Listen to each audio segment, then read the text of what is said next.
Chapter 3, Tenants In and Out. Upstairs in 3D, Angela Wexler stood as still and blank-faced pretty as a store window dummy. Her pale blue eyes stared unblinkingly at the lake. "Turn, dear," said Flora Baumbach, the dressmaker, who lived and worked in a smaller apartment on the second floor. Angela pivoted in a slow quarter turn. "Oh!" Startled by the small cry, Flora Baumbach dropped the pen from her pudgy fingers and almost swallowed the 3 in her mouth. "Please be careful, Mrs. Baumbach. My Angela has very delicate skin." Grace Windsor Wexler was supervising the fitting of her daughter's wedding dress from the beige velvet couch.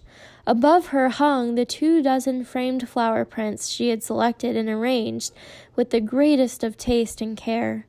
She could have been an interior decorator, a good one, too, if it wasn't for the pressing demands of so on and so forth. "Mrs. Baumbach didn't prick me, Mother," Angela said evenly. "I was just surprised to see smoke coming from the Westinghouse chimney." Crawling with slow caution on her hands and knees, Flora Baumbach paused in the search for the dropped pen to peer up through her straight gray bangs. Mrs. Wexler set her coffee cup on the driftwood coffee table and craned her neck for a better view. "We must have new neighbors. I'll have to drive up there with a housewarming gift. They may need some decorating advice." "Hey, look! There's smoke coming from the Westinghouse." Again, Turtle was late with the news. "Oh, it's you." Mrs. Wexler always seemed surprised to see her other daughter so unlike golden-haired, angel-faced Angela. Flora Baumbach, about to rise with the found pen, quickly sank down again to protect her sure shin in the shag carpeting. She had pulled Turtle's braid in the lobby yesterday. "Otis Amber says that old man Westing's stinking corpse is rotting on an oriental rug."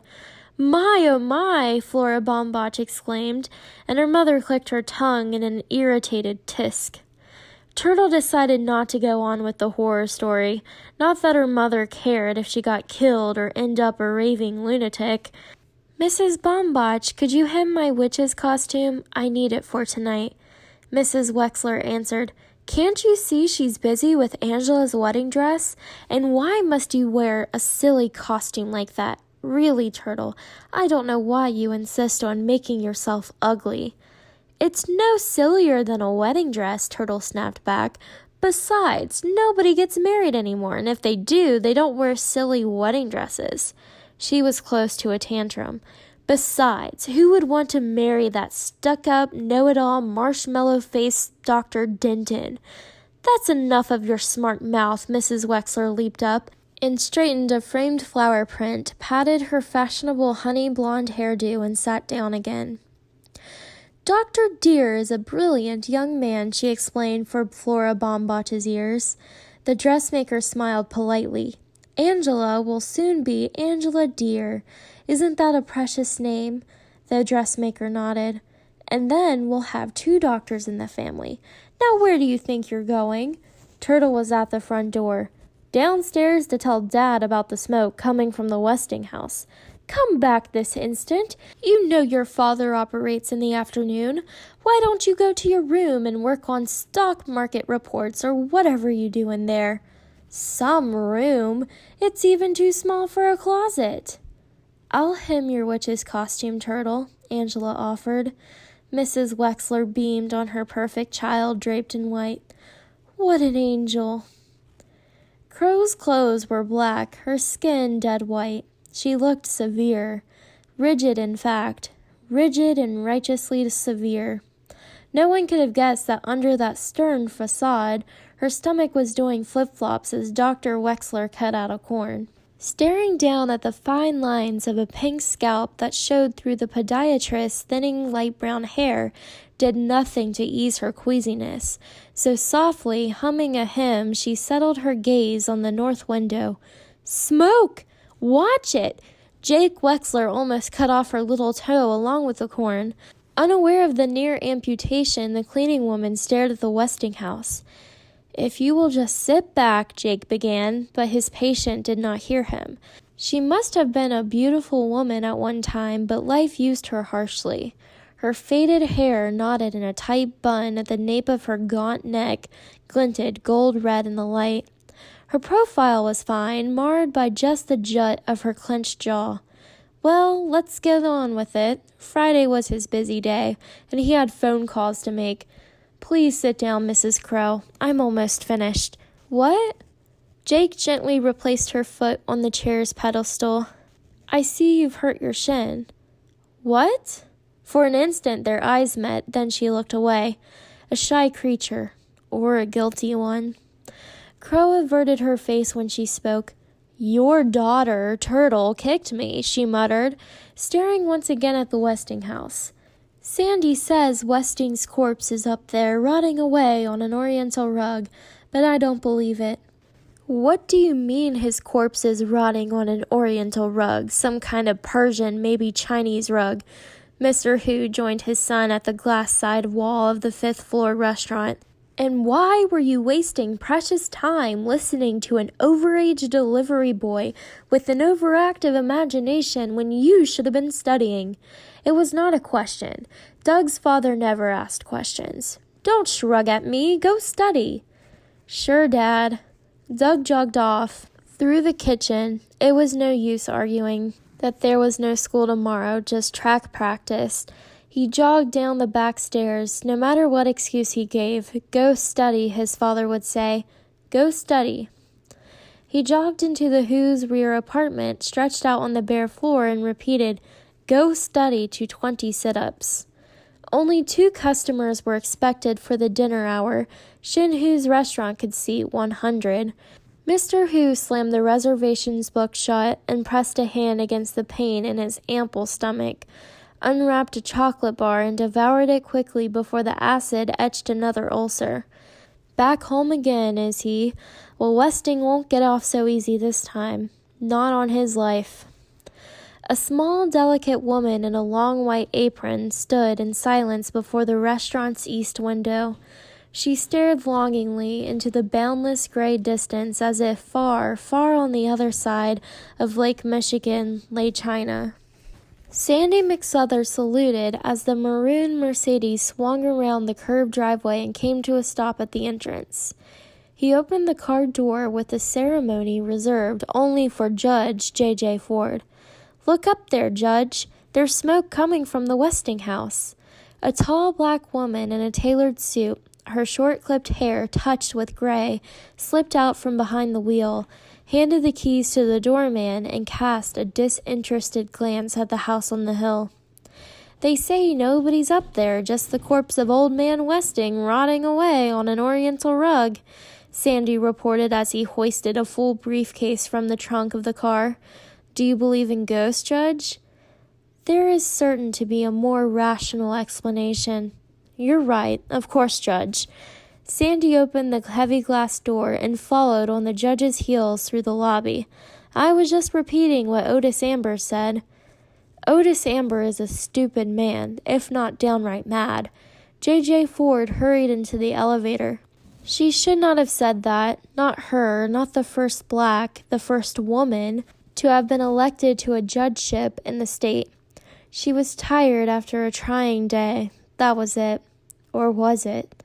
So Sam Westing has come back home at last.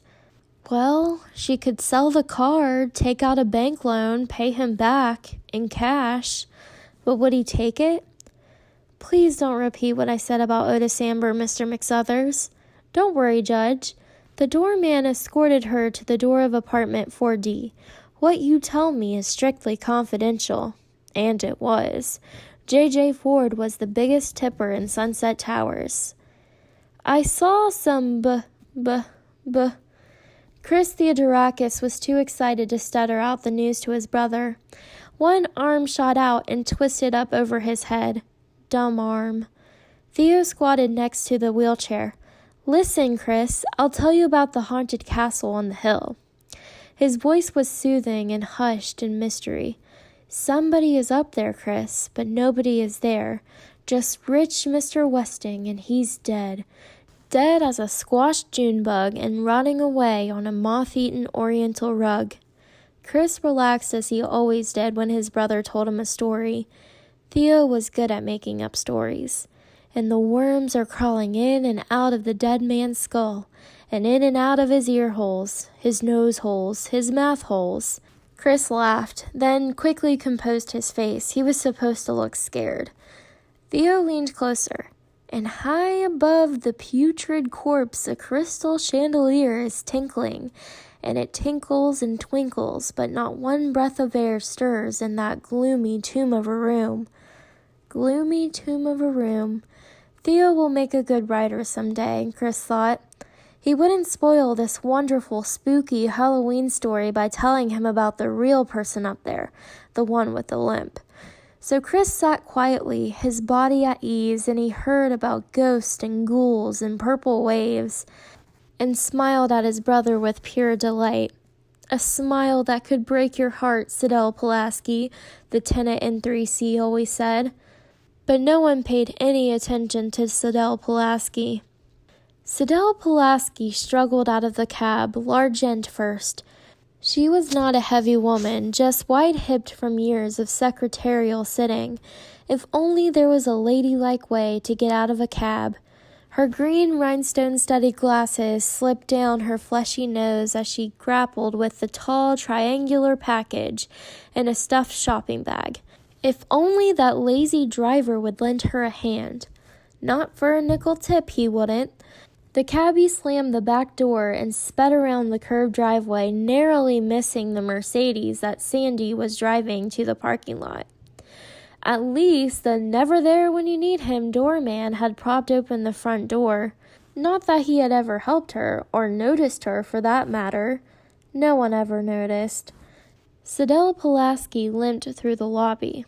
She could be carrying a high-powered rifle in that package and no one would notice. She had moved to Sunset Towers hoping to meet elegant people, but no one had invited her in for so much as a cup of tea. No one paid any attention to her, except that poor crippled boy whose smile could break your heart, and that bratty kid with a braid.